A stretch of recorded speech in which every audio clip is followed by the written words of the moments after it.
Hello दोस्तों, स्वागत है आप सभी का स्टॉक चरित्र में। तो आज हम ट्रांसपोर्ट सेक्टर पे हमारी थर्ड वीडियो लेकर आए हैं। तो जैसे कि हमने लास्ट अपनी जो 2 वीडियोस थी उसमें बात करी कि जो ट्रांसपोर्ट सेक्टर जो है उसके अंदर कौन कौन से सेक्टर इंक्लूड होते हैं, उनके क्या सब सेक्टर्स हैं, जो सेक्टर में ग्रोथ के क्या चांसेस हैं। फिर रोड जो सिस्टम है, रोड इंफ्रास्ट्रक्चर की बात करी। फिर इसके बाद सेक्टर के हमने कुछ जो स्टॉक्स हैं उनकी बात करी, जैसे कि अशोक लेलैंड की बात करी, hero MotoCorp, TVS, Maruti, Tata Motors. आज उसी सीरीज़ को आगे बढ़ाते हुए हम लेकर आए हैं हमारी ट्रांसपोर्ट सेक्टर की एक नई वीडियो, जिसमें हम ऑटो एंसिलरीज़ की जो कंपनीज़ हैं उनकी बात करेंगे। जो ऑटोमोबाइल्स जो प्रोडक्ट बनता है, पूरी कार जो बनती है, या जो पूरा हमारा बस हो गई, ट्रैक्टर हो गया, या हैवी अर्थ मूवर्स हो गए, इनको बनाने के लिए जो प्रोडक्ट्स यूज़ होते हैं, चाहे वो बियरिंग्स हो गए, चाहे ब्रेक्स हो गए, और हमारा टायर हो गया, या अलग जो उसके अंदर वायरिंग होती है, या और भी जो कंपोनेंट है, पिस्टन रिंग्स है, पिस्टन है, क्लच है, गियर है, ट्रांसमिशन सिस्टम है। तो ऐसी जो कंपनीज़ हैं इनको हम ऑटो एंसिलरीज कंपनियों में कहते हैं। तो इस पर एक बारी चर्चा करते हैं और जानने की कोशिश करते हैं कि हमारे पास जो ऑटोमोबाइल है उसके अंदर कितने सब सेक्टर्स है ऑटो एंसिलरीज में, और उसकी कुछ कंपनियों पे आज चर्चा करेंगे। तो जैसे कि हमने ये ऑटोमोबाइल सेक्टर की पहले ही बात करी है कि हमारा जो ऑटोमोबाइल सेक्टर है वो 4 बेसिक पार्ट्स में हमने डिवाइड कर रखा है: 2 wheelers, passenger vehicle, commercial vehicle and 3 wheelers. तो इस पर तो हम पहले ही बात कर चुके हैं। जो हमारे कमर्शियल व्हीकल में मीडियम एंड हैवी जो कमर्शियल व्हीकल है, इसमें हमारे बसेस, ट्रक, जो ट्रैक्टर हैं, या जो जेसीबी, और आपने इनका एस्कॉर्ट्स का नाम सुना है, इनके जो अर्थ मूवर है या बीईएमएल के प्रोडक्ट्स हैं, ये सारे इसके अंदर आते हैं। इनकी भी हम आगे वाली जो वीडियोज़ है उसमें चर्चा करेंगे। लेकिन आज जो हमने 2 व्हीलर्स और जो कार्स की बात करी, हमारी 4 व्हीलर्स की, पैसेंजर व्हीकल्स की, इसके अंदर यूज़ होने वाले कुछ जो कंपनीज़ के प्रोडक्ट्स हैं उसकी हम आज चर्चा करेंगे। तो जैसे कि आप देख पा रहे हैं, ऑटो कंपोनेंट्स के हमने बेसिकली इसको 7 अलग अलग तरीके के पार्ट में डिवाइड किया। तो पहला हमारा पार्ट है इंजन पार्ट्स, सेकंड है drive, transmission and steering parts, तीसरा बॉडी एंड चेसी, फोर्थ है suspension and braking parts, fifth हमारा इक्विपमेंट्स, जो हमारा 6th है इलेक्ट्रिकल पार्ट्स, एंड बाकी हमारा अदर्स, जो कि हमारा हाइड्रोलिक निमोनिक सिस्टम हो गया, या फैन बेल्ट हो गई, प्रेशर डाई कास्टिंग से हो गया, स्टील मेटल के पार्ट्स जो छोटे छोटे कहीं लगते हैं, ये सारी चीज़ें इसमें आ गई। तो अगर हम इंजन पार्ट्स की बात करें तो पिस्टन रिंग्स है, पिस्टन है, इंजन वॉल्स एंड पार्ट्स है, फ्यूल इंजेक्शन सिस्टम है, कूलिंग सिस्टम है, पावर ट्रेन है। ऐसे हम ड्राइव की बात करें तो गियर्स है, व्हील्स है, स्टीयरिंग सिस्टम है, एक्सल है, क्लचेज है। ब्रेक में हमारे ब्रेक्स हैं, ब्रेक असेंबली है, ब्रेक लाइनिंग है, शॉक एब्जॉर्बर जो हमारे शॉकर्स होते हैं। ऐसे ही फिर हमारी हेडलाइट्स, हेलोजन बल्ब हो गए, वाइपर हो गए। तो ऐसे जितने भी जो हमारे प्रोडक्ट्स हैं इलेक्ट्रिकल पार्ट में, हमारा स्टार्टर मोटर हो गया, स्पार्क प्लग हो गया, इग्निशन सिस्टम हो गया, जो लाइट जो जल रही है उसके लिए बैटरी से जो कनेक्ट करके जो पूरा सिस्टम है, ये सारे हमारे ऑटो कंपोनेंट्स हैं। तो इसमें हमने जो कंपनी बताने की कोशिश करी है आपको कि ये जो हमने लास्ट स्लाइड में बात करी थी कि जो मेन सिस्टम है उसके अंदर क्या क्या आता है, और अब हम बात करें कि मेन जो सिस्टम है उसकी कंपनी कौन कौन सी है। तो जैसे कि इसमें सबसे पहली गोट्स है, जिसकी हमने बात कर चुके हैं, श्री राम पिस्टन की ये बात हम करेंगे आगे।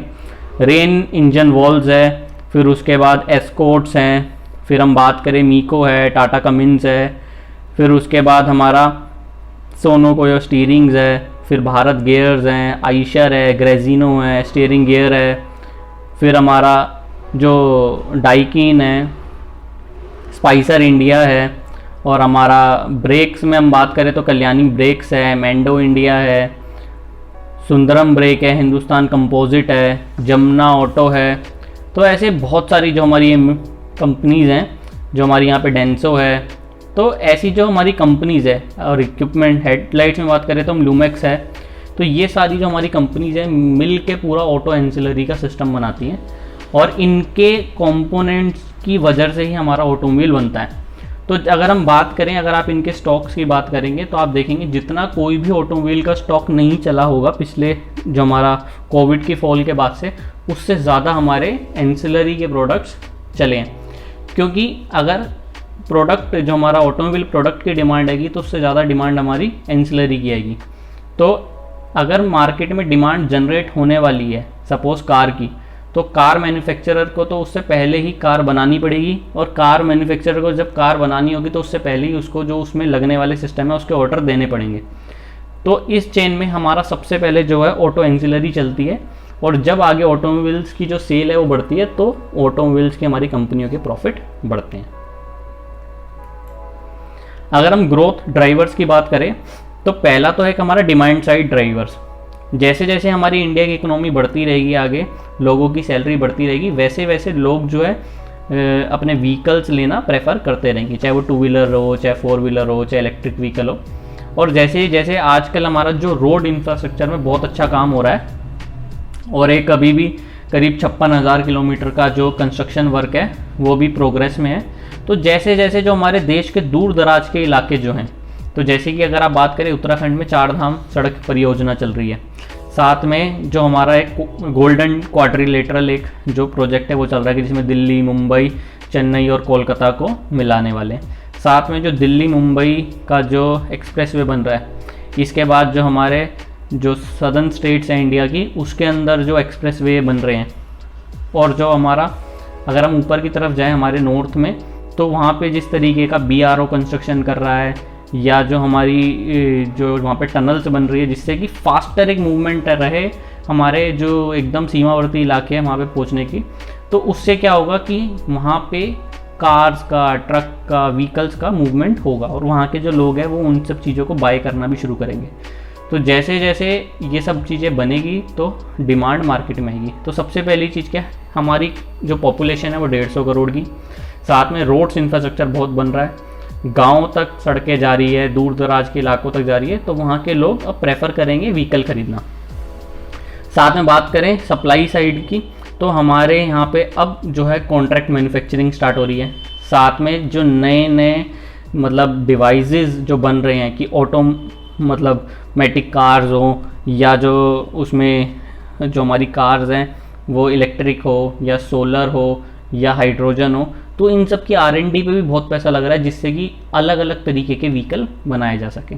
साथ में गवर्नमेंट की तरफ से सपोर्ट भी है कि उन्होंने जो अभी स्पेशल इकोनॉमिक जोन्स बढ़ाने की बात कही है, ऑटो पार्क्स बनाने की बात करी है, साथ में जो प्रोडक्शन लिंक इंसेंटिव लेकर आए हैं लगभग 56,000 करोड़ रुपए का।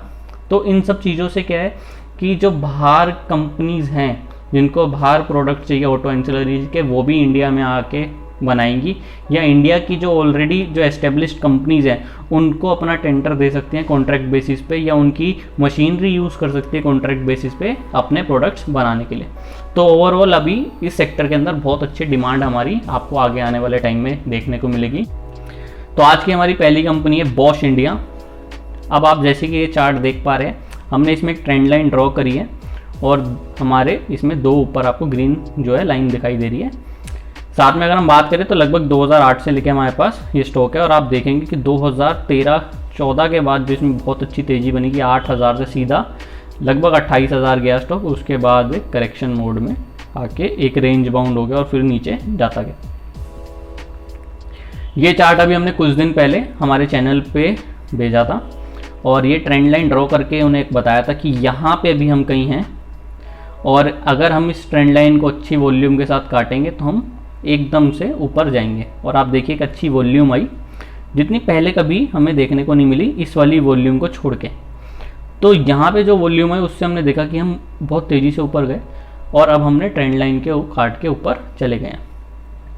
तो जैसे कि हमने देखा हमारा जो टॉप बना है आज तक का, वहाँ से लेके एक बारी 2, 3, 4, और यहाँ पे देखिए आप पूरा ट्रेंड लाइन पे काम हुआ।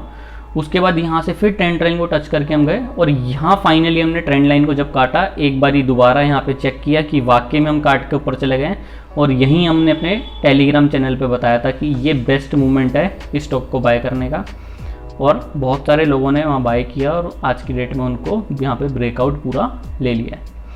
तो हमने जो ऊपर के 2 लेवल बताए हैं, पहला हमारा लेवल है 23,582 का, और दूसरा है 39,034 रुपीज़ का। तो जैसे कि हम जनरली 2 या 3 लेवल हमारी वीडियोस में बताते हैं, तो अगर हम 3 लेवल बताते हैं तो हमारी जनरल एक ऑब्जर्वेशन क्या है कि जो कोई एक व्यक्ति स्टॉक में इन्वेस्ट करना चाहता है तो मिनिमम कुछ महीनों के लिए ऑब्वियसली करे, 3 से 4 महीने स्टॉक को दे टाइम बढ़ने के लिए, जिससे कि उसको एक मीडियम रेंज तक, स्मॉल से मीडियम रेंज के बीच में, लगभग 6 से 7 महीने के बीच में 30 to 40% के अच्छे रिटर्न्स उस स्टॉक में देखने को मिले। तो एक मिनिमम ऑब्जर्वेशन हमारी जो रहती है कि हम अपनी एजुकेशन जो प्रोवाइड करें किसी को, कि जो हम एनालिसिस लेकर आए हैं, जो स्टॉक लेकर आए हैं, उसमें कम से कम इतना स्कोप हो कि वो आगे आने वाले 4 से 6 महीने के अंदर 30 to 40% राइज हो, जिससे कि इन्वेस्टमेंट करने से आप लोगों को प्रॉफिट हो। तो छोटी ट्रेड जो होती है हम उसमें इतना बिलीव नहीं रखते, क्योंकि वो एक स्पेक्यूलेशन है कि बढ़ सकता है। लेकिन जब हम किसी स्टॉक की एनालिसिस करते हैं, उसके फंडामेंटल देखते हैं, चार्ट देखते हैं, उसका टाइमिंग एनालिसिस करते हैं, तो उस टाइमिंग से क्या है कि जैसे हमने दिया कि वीकली चार्ट है, तो हो सकता है टाइमिंग थोड़ा आगे पीछे हो जाए, क्योंकि एग्जैक्टली मार्केट को टाइम करना बहुत टफ है। लेकिन अगर हम राइट डायरेक्शन में पहले से प्लेस्ड होंगे, तो जब वो राइड आएगी मार्केट के अंदर, तो हम उस डायरेक्शन में पहले से बैठे होंगे, तो हमें अच्छा रिटर्न देखने को मिलेगा। तो इस वजह से जब जो हमारे चैनल पे लोग हमारे साथ जुड़े हैं, उन्होंने जब यहाँ लिया, तो ऑब्वियसली जब 13,800 से बढ़कर या 400 से बढ़कर ये 23,000 तक जाएगा, तो उनको 70% के आसपास के रिटर्न्स देखने को मिलेंगे। और अगर 70% के रिटर्न हमें 7 से 8 महीने में भी दिखाई देते हैं तो बहुत अच्छे रिटर्न है, क्योंकि हमारे एफडी में तो हमें 7% का रिटर्न एक साल में भी नहीं मिलता आजकल। तो आप उस हिसाब से अगर सोचें कि अगर हम मार्केट में थोड़ा टाइम दें, एक इन्वेस्टमेंट पर्पस से मार्केट के अंदर पैसा डालें, तो हम थोड़े टाइम में बहुत अच्छा पैसा कमा सकते हैं। साथ में थोड़े लंबी अवधि के लिए पैसा डालने के फ़ायदे ये होते हैं कि आपको रोज़ रोज़ एनालिसिस करने की ज़रूरत नहीं, आपको रोज़ रोज़ कहाँ पे एंट्री लेनी है, कहाँ पे सेल करना है, उसको ढूंढने की ज़रूरत नहीं। अगर आपने बॉश इंडिया लिया है तो आप बस मार्केट में अगर कोई बॉश की न्यूज़ है तो उस पर ध्यान रखेंगे, और अगर ऐसी आपके पास शुरू में 1 कंपनी, 2, 5, 10, अगर 20 कंपनी तक भी है, तो आप 20 कंपनी को ट्रैक करते जाएंगे। उससे क्या है, आपका एक इंटरेस्ट बनेगा, आपकी नॉलेज बढ़ती रहेगी, और आपको बार बार एनालिसिस करने की ज़रूरत नहीं पड़ेगी कि किस स्टॉक में डालना चाहिए और किससे पैसे निकालने चाहिए। तो इसका जो हम डेली का चार्ट लेकर आए, तो आप देख सकते हैं कि 2015 से कितनी बार ये ट्रेंड लाइन के पास गया, लेकिन एक बार भी कट नहीं किया। और यहाँ पे इसने एक बार ही कट किया, वापस नीचे आया, टेस्ट किया यहाँ पे, और अब एक ब्रेकआउट आ चुका है। अब ये वाला जो हमारा 15,600 का लेवल है, देखिए यहाँ पे भी, यहाँ पे और इस वाले लेवल के आसपास यहाँ पे इसने पहले काम कर रखा है। तो ये एक हमारी रेजिस्टेंस का लेवल है, छोटा सा, ज़्यादा दिन शायद यहाँ काम ना करे। हो सकता है 15 जून से पहले एक और ब्रेकआउट आ जाए और हम करीब ये वाली जो हमारी रेंज है 17,000 की, इसके पार चले जाए। तो ये अभी एक बहुत अच्छा लेवल है। अगर आपको न्यू पोजीशन बनानी है तो आप अपने फंडामेंटल और जो आपके फाइनेंशियल एडवाइज़र है उनसे ज़रूर चर्चा करें स्टॉक के बारे में, क्योंकि हमारी वीडियो के अंदर जो हम बात कर रहे हैं ये सिर्फ और सिर्फ एजुकेशनल पर्पज़ से है। हम किसी भी बाइंग सेलिंग की रिकमेंडेशन नहीं देते। आप ऊपर 2 लेवल देख रहे हैं हमारे, 23,582 और 39,000 का। तो ये जो 23,000 का जो हमारा लेवल है पहला, लगभग 50% ऊपर है यहाँ से, और एक्सपेक्टेड है कि आने वाले 6 से 7 महीने के अंदर हम इस लेवल तक पहुँच जाएंगे। तो अब लोगों को डाउट होता है कि आपने सर ये तो बता दिया कि हमें एंट्री कहाँ लेनी चाहिए, लेकिन आप ये नहीं क्लियर कर पाते हम कि हमें एग्जिट कैसे लेनी चाहिए। तो उसका सिंपल तरीका है, ये जो हमने आपको लेवल हम आपको बताते हैं कि ये 2-3 जो हमारे लेवल है, आप इन लेवल्स पे नज़र रखिए। अगर आपको लगता है कि 23,582 पे 50% के रिटर्न है और आपको 50% अगर रिटर्न 6 से 7 महीने 8 महीने मिल जाते हैं तो आपके लिए वेल एंड गुड है। तो आप अपने फाइनेंशियल एडवाइज़र और जो आपको गाइड करते हैं उनसे बात करके आप यहाँ पे एग्जिट ले सकते हैं अगले 6 से 7 महीने के अंदर। तो उसमें आपको नए लेवल ढूंढने की ज़रूरत ही नहीं, क्योंकि ये वो लेवल है जहाँ पे पहले से ही एक अच्छी रेजिस्टेंस क्रिएटेड है। तो यहाँ जाके स्टॉक कहीं ना कहीं तो रुकेगा ही। हो सकता है इससे 200-400 रुपये ऊपर 200-400 रुपये नीचे रुके, लेकिन रुकेगा। तो वो एक लेवल आपके लिए सेलिंग का हो सकता है, लेकिन आपको जो सेल करना है वो अपने फाइनेंशियल एडवाइज़र की सलाह से ही करना है। आज का दूसरा चार्ट हमारा एक्साइड का है। तो जैसे कि आपको पता है कि एक्साइड जो है बैटरी बनाती है और इंडिया की बहुत बड़ी कंपनी है जो बैटरीज बनाने के सेगमेंट में। साथ में अगर हम इसकी कंपनी के वैल्यूएशन की बात करें तो लगभग 16,400 करोड़ के आसपास कंपनी की वैल्यूएशन है। और इनका रिटर्न ऑन इक्विटी भी लगभग 12% के आसपास कहीं चल रहा है। तो अगर हम वैसे कंपनी की बात करें तो कंपनी बहुत अच्छे लेवल्स पे है। साथ में अगर हम चार्ट देखें तो लगभग 2005 के लास्ट से हमारे पास चार्ट है और लगभग 2011 से हम एक इसी लेवल पे बार बार रेजिस्टेंस और सपोर्ट कर रहे थे। तो अगर आप ये वाला पैटर्न देखें तो एकदम सिंपल आपको पैटर्न दिखेगा। ये हमारा शोल्डर हो गया, ये हेड है और वापस एक शोल्डर बना के हम नीचे आ गए थे। अभी भी आप देख सकते हैं कि हम 171 के लेवल को टच करके बस ऊपर जा रहे हैं। तो हमें लगता है कि हम यहाँ कहीं ना कहीं अपना बॉटम एक बना चुके हैं और ये जो एक 10 साल का जो कंसोलिडेशन, ये जो हम एक ही रेंज में रहे हैं काम करने, या 10 साल के बाद भी हमें 10 साल पहले के प्राइस पे मिल रहा है। तो आप ये देखिए अभी तो इसमें इन्फ्लेशन का इफेक्ट नहीं आया है। अगर इन्फ्लेशन का इफेक्ट आता तो ऑब्वियसली ये जो 193 पे हमें आज की डेट में मिल रहा है, इसकी जो इफेक्टिव वैल्यू है 2011 के हिसाब से वो तो सिर्फ 100 रुपये के आसपास की होगी। तो आप देखिए कि जो उस समय 200 रुपये की चीज़ थी वो आपको 100 रुपये के हिसाब से आज मिल रही है। तो अभी तो आप इसमें ग्रोथ जो है अगर लगाएंगे तो अभी तो बहुत ऊपर के लेवल पे भी हमें जाना है। तो लगभग अगर हम 200 के लेवल से बात करें तो अगर इन्फ्लेशन लगाए तो लगभग 400 तो हमारा लेवल वैसे ही हो गया और इसके बाद हमारी अब ग्रोथ की बारी आएगी। तो हमने जो आपको 2 लेवल अभी बताए हैं वो ऊपर 272 और 408 रुपये का है। तो जो हमारे ये 2 लेवल हैं ये आपको आगे आने वाले टाइम में जल्दी दिखाई देंगे। और जैसे कि हम बात करते हुए आए हैं कि ये हमारा 6 से 8 महीने के अंदर उम्मीदें आने की। तो अभी 193 पे हमारा स्टॉक इस समय खड़ा है। नीचे 171 का हमारा एक जो लेवल है जहाँ पे हम नीचे की तरफ एक बारी अगर टेस्ट करें तो शायद जा सकते हैं।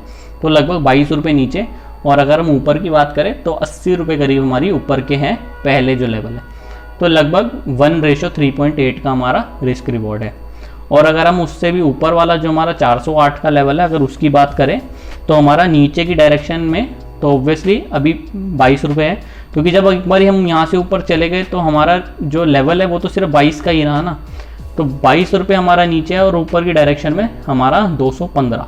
तो लगभग 1:10 के हमारे रिस्क रिवॉर्ड है एक लंबी अवधि में, जो कि हमें लगता है अगले आने वाले हमें 11 से 13 महीने के अंदर 400 के लेवल आराम से स्टॉक में देखने को मिलेंगे। तो अगर आपको उस टाइम फ्रेम के अकॉर्डिंग काम करना है तो आप इसमें काम कर सकते हैं। अगर हम इसका शॉर्ट टर्म का चार्ट देखें 4 घंटे का, तो जब हम 2018 में ऊपर एक यहाँ पे रेजिस्टेंस लेके नीचे आए तो हमने इसी लेवल पे बार बार अपना सपोर्ट बनाया। एक बारी नीचे गए, जो ये कोविड के चक्कर में नीचे गए, फिर वापस रेजिस्टेंस लेके ऊपर आ गए और अभी एक बारी टेस्ट कर लिया है। तो जब हमने टेस्ट कर लिया तो आप देखेंगे लगभग ये वाला जो एक टाइम पीरियड है पूरा 19, 20 और अब 21 में हम आ गए हैं। तो लगभग 2 साल से ऊपर हम इसी रेंज में अब काम करते हुए हो गया। अगर हम इनके कैश फ्लो की बात करें तो इनका कैश फ्लो भी अब अच्छा हो गया है। इस साल जो कि इनका 13 करोड़ रुपीज़ के आसपास रहा है और इन्होंने लगभग इस साल जो इन्वेस्टमेंट खरीदी है लगभग 7600 करोड़ रुपीज़ की इन्वेस्टमेंट करी है और 500 करोड़ के आसपास के एसेट भी बाय करे। तो जो कि एक बहुत अच्छी बात है, क्योंकि ये कैश का यूटिलाइजेशन जो है वो सही डायरेक्शन में कर रहे हैं, जिससे कि जो आगे आने वाले इलेक्ट्रिक व्हीकल है उसके लिए इनके प्लांट्स रेडी रहें कि डिमांड अगर मार्केट में है इलेक्ट्रिक बैटरीज की तो ये उस चीज़ को फुलफिल कर पाएँ। आज की हमारी 3rd कंपनी है मिंडा कॉरपोरेशन। तो जैसे कि आप देख रहे हैं कि एक बहुत अच्छी कंपनी है, ये ऑटोमोबाइल कंपोनेंट्स हमारे बनाती हैं और अगर हम इसकी मार्केट कैप की बात करें तो लगभग 3000 करोड़ के आसपास की हमारी ये कंपनी है और अभी धीरे धीरे जो अच्छी डायरेक्शन की तरफ ये बढ़ रही है। तो अगर हम इसके चार्ट की बात करें तो लगभग 2012 से हमारे पास ये चार्ट है और सेम पैटर्न आप देख सकते हैं कि जो वहाँ पे हमने फुल देखा था वैसे ही है। तो अब ये वाली जो पूरी चीज़ है ये ऑलरेडी यहाँ पे ख़त्म हो गई है, ये पूरा जो एक पैटर्न था। अब हमने यहाँ पे देखिए एक छोटा सा डबल बॉटम बना के ऊपर की डायरेक्शन में चल पड़े और यहाँ अभी आप रिसेंट देखेंगे लास्ट वीक में बहुत अच्छी एक बाइंग वॉल्यूम आई है और हम बहुत अच्छा ब्रेकआउट देके ऊपर चले गए। तो जैसे कि हम देख पा रहे हैं कि यहाँ पे एक हमारा 124 के आसपास एक रेजिस्टेंस लेवल था और अब हम उसको काट के ऊपर आ गए हैं, ब्रेकआउट आया बिग वॉल्यूम के साथ। तो हमारा नीचे आना अब एक टफ है, लेकिन हाँ हम 124 को शायद एक बार ही टेस्ट कर सकते हैं। टेस्ट करेंगे या नहीं करेंगे ये एक अलग बात है, कर सकते हैं, मतलब उम्मीद है कि आ सकते हैं, लेकिन ज़रूरी नहीं है कि नीचे की तरफ आए। हो सकता है यहाँ से सीधा हम 164 की तरफ चल पड़े। तो अगर आपको कहीं मौका मिलता है तो ये एक बेस्ट जोन है इस समय नई पोजीशन के लिए। तो अपने फाइनेंशियल एडवाइज़र से आपको इस पर चर्चा करनी चाहिए कि इसका किस तरीके का काम है और किस तरीके की फॉर्मेशन हो रही है। तो यहाँ पे हमने 4 लेवल आपको इस जो चार्ट पे दे रखे हैं। एक रेड लाइन है 124 रुपये की, एक ग्रीन 164, फिर 225 और 329। तो ये हमारे जो लेवल हमने आपको दिए हैं, तो अगर आप देखेंगे तो हमारा पहला जो लेवल है यहाँ से नीचे की तरफ 9 रुपये और ऊपर जो है हमारा लगभग 31 रुपये के आसपास है। तो 1:3 हमारा लगभग पहला ही रिस्क रिवॉर्ड है, जो कि एक बहुत अच्छा रिस्क रिवॉर्ड है। ये जो लेवल है ये बहुत जल्दी आ सकते हैं, हो सकता है जून के अंदर ही आ जाए। तो अगर हम परसेंटेज की बात करें तो लगभग यहाँ से 31 रुपये ऊपर है, और अगर हम परसेंटेज की बात करें तो लगभग 25% मोटा मोटा हम यहाँ से कहीं ऊपर जा सकते हैं। अगर हम इसके ऊपर वाले जो लेवल की बात करें तो जैसे कि आप देख पा रहे हैं कि ये बहुत अच्छा जो हमारा रेजिस्टेंस था और एक अच्छा ब्रेकआउट के साथ आया। तो अगर हम इससे थोड़ा सा नीचे यहाँ पे मान लें कि 120 रुपये के आसपास अगर हमारा लेवल है और अभी हम 113 पे है, तो 13 रुपये के आसपास हमारा लोअर साइड पे है और अपर साइड पे हमारा लगभग हमारा 92 रुपीज़ के आसपास है। तो नीचे जो हमारे 13 रुपये हुए और ऊपर 92 हुआ, तो अगर आप देखें निकाल के तो 1:8 का हमारा रिस्क रिवॉर्ड हो जाता है, जो कि एक हमें आगे आने वाले जो हमारे 4 से 6 महीने के बाद, मतलब लगभग 7 से 8 महीने के अंदर हमें ये वाले लेवल देखने को मिल सकते हैं। और अगर एक परसेंटेज वाइज की बात करें हम, तो मोटे मोटे हमारे ये लगभग 80% से 70% के बीच में ये वाले लेवल हैं जो हमें आगे आने वाले टाइम में देखने को मिल सकते हैं।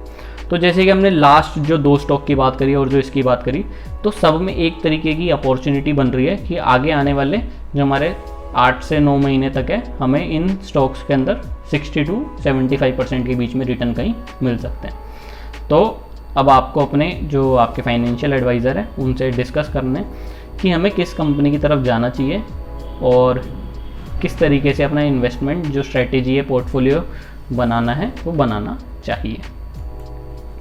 अगर हम इसके शॉर्ट टर्म के चार्ट की बात करें जो कि हमारा 4 घंटे का है, तो आप देख सकते हैं कि यहाँ पे एक बारी काम हुआ जहाँ पे हमने एक जो सपोर्ट बना के ऊपर गए थे उसको टेस्ट किया, लेकिन हम वापस एक नीचे आ गए और वापस यहाँ पे रेजिस्टेंस ली। और कोविड की फॉल में आप देख सकते हैं कि हम बहुत नीचे आए और यहाँ कहीं हमारा एक डबल बॉटम बना के हम ऊपर की तरफ चल पड़े। लेकिन आप अगर ध्यान से देखें कि हम कोविड की फॉल से पहले जहाँ से गिरे थे आज की डेट में हम उसी लेवल के पास से कहीं ऊपर गए हैं। तो कहीं ना कहीं ये वाला अगर आप पोर्शन छोड़ देते हैं तो अभी आप प्री कोविड लेवल वाले लेवल पे आ गए हैं। तो अगर आप उस समय सोच रहे थे कि आपको यहाँ इन्वेस्टमेंट करना चाहिए, वही चीज़ आपको 1 साल के बाद अपॉर्चुनिटी मिल रही है और इस अपॉर्चुनिटी को यहाँ पे किसी ने बहुत अच्छी वॉल्यूम लेके जो है उसका भरपूर फ़ायदा उठाने की कोशिश भी करी है। तो इस अपॉर्चुनिटी को आप लोगों को अपने हाथ से नहीं जाने देना चाहिए और अपने फाइनेंशियल एडवाइज़र से बात करके कुछ ना कुछ अच्छे डिसीजन लेने चाहिए। आज की हमारी 4th कंपनी है वेबको इंडिया। तो जैसे कि आप देख पा रहे हैं लगभग 2011 के आसपास से हमारे पास ये चार्ट है। और अगर आप बात करें कि इस कंपनी का किस तरीके का काम है, तो ब्रेकिंग प्रोडक्ट्स बनाते हैं ये, और ये यूएस की एक कंपनी है, उसका ही इंडिया में एक डिवीज़न है। और ये बहुत सारी कंपनीज़ को जैसे टाटा, अशोक लेलैंड, ऑडी, ऐसी बहुत सारी कंपनीज़ को ब्रेकिंग सिस्टम देते हैं। और एक एयर असिस्टेड टेक्नोलॉजी है इनकी, वो भी ये इन कंपनीज़ को देते हैं। तो ओवरऑल कंपनी का अच्छा काम है। साथ में अगर कंपनी की मार्केट कैप की हम बात करें तो लगभग 12,930 करोड़ के आसपास कंपनी की जो मार्केट कैप है। तो फंडामेंटल्स के हिसाब से अगर हम वैल्यूएशन देखें तो अच्छी है, कंपनी का काम भी अच्छा और चार्ट पे फॉर्मेशन भी बहुत अच्छी हो रही है। तो जैसे कि आप चार्ट पे देख पा रहे हैं, हमने 4 डिफरेंट एक लेवल दिए हैं और साथ में ये लाइन ड्रॉ करिए कि 3 अगस्त 2015 से लेके स्टॉक अभी तक उसी लेवल पे है और लगभग 2011 से लेके 2021 के लेवल के आप देखोगे तो अभी रिसेंटली किसी ने बहुत अच्छी बाइंग स्टॉक में करी है। तो ये एक इंडिकेशन है कि अब जो बड़े प्रमोटर है, इन्वेस्टर है, उनका इस स्टॉक पे वहीं भरोसा है और अब ये कहीं बहुत तेज़ी से चलने वाला है। साथ में अगर हम दूसरे तरीके से देखें तो लगभग 6 साल होने वाले हैं स्टॉक को इसी रेंज में कहीं काम करते हैं। और अब जो इनकी जो अगर हम कैपेसिटी की बात करें कि किस तरीके से इन्होंने कैश फ्लो अपना यूज़ किया है, तो अगर आप इनकी इन्वेस्टमेंट एक्टिविटी अगर रेगुलरली देखें तो इन्होंने फिक्स्ड एसेट के अंदर रेगुलरली पिछले जो हमारे 2013-14 से बात करें तो इन्होंने हर साल करीब 60 करोड़ 70 करोड़ के आसपास की जो फिक्स्ड एसेट में इन्वेस्टमेंट करी है। और साथ में जो इन्वेस्टमेंट इन्होंने करी है वो पिछले 5 साल में अगर आप देखेंगे तो कभी 3,500 करोड़, 5,000 करोड़, फिर 8,000 करोड़। तो इस तरीके की इन्वेस्टमेंट ये रेगुलरली कर रहे हैं और उसको बेच भी रहे हैं, जिससे कि ये प्रॉफिट कमा रहे हैं। तो एक कैश फ्लो मेंटेन कर रखा है इन्होंने, जिससे कि कंपनी आगे काम करती रहे। तो अगर हम चार्ट की बात करें तो आप जैसे कि देख पा रहे हैं, इस रेड लाइन के आसपास कहीं कंपनी ने बहुत बारी रेजिस्टेंस ली है, यहाँ पे भी रेजिस्टेंस ली है, ये भी सारा रेजिस्टेंस का ही काम है। और अभी ये वॉल्यूम आने के बाद स्टॉक ने इस रेजिस्टेंस काट के ऊपर गया और वापस अभी एक बारी टेस्ट कर लिया। तो आज की डेट में ये स्टॉक उस लेवल पे है कि उसने रेजिस्टेंस काटी और रेजिस्टेंस को टेस्ट भी कर लिया। तो अब आप सोचिए कि कितनी अच्छी जो है इसमें लेवल हो सकते हैं अगर पोजीशन बनाई जाए। मतलब जो हमने बॉश में बात करी कि उन्होंने ट्रेंड लाइन जो हमारी काटी, फिर उसके वापस ट्रेंड लाइन टेस्ट करी और फिर ब्रेकआउट आ गया। यहाँ पे भी ब्रेकआउट आना पेंडिंग है। तो अगर हम ब्रेकआउट यहाँ पे देखते हैं तो हमारे सबसे पहला जो लेवल है 7670 रुपये का हो सकता है, जो कि हम जून के अंदर ही हो सकता है देख लें।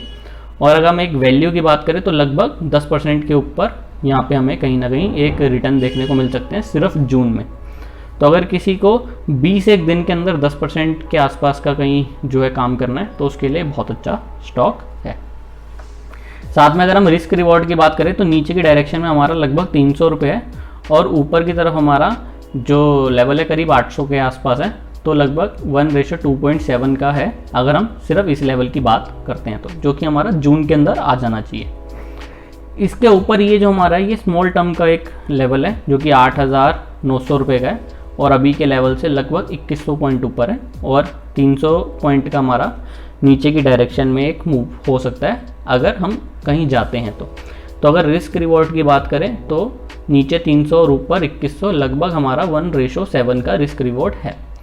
तो अगर आपको आने वाले 4 महीने के अंदर इस स्टॉक के अंदर 2100 पॉइंट, अभी हम 6800 के आसपास है, 2100 की बात करें तो हमारा लगभग 30% के आसपास के अगर आप रिटर्न की बात करें तो आने वाले 3 महीने के अंदर अगर आपको 30% के आसपास का कुछ काम करना है तो उसके लिए वेबको एक बहुत अच्छी चॉइस हो सकती है।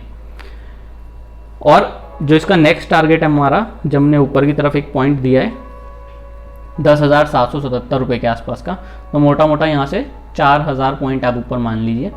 तो अगर हम उसकी बात करें तो लगभग 1:13 का हो जाता है। और अगर परसेंटेज की बात करें हम तो लगभग जो हमारा यहाँ से हम बात करें तो 60% के आसपास की हमारे रिटर्न होते हैं। तो ये जो हमारे लेवल है लगभग 8 महीने के अंदर आने की जो एक उम्मीद है।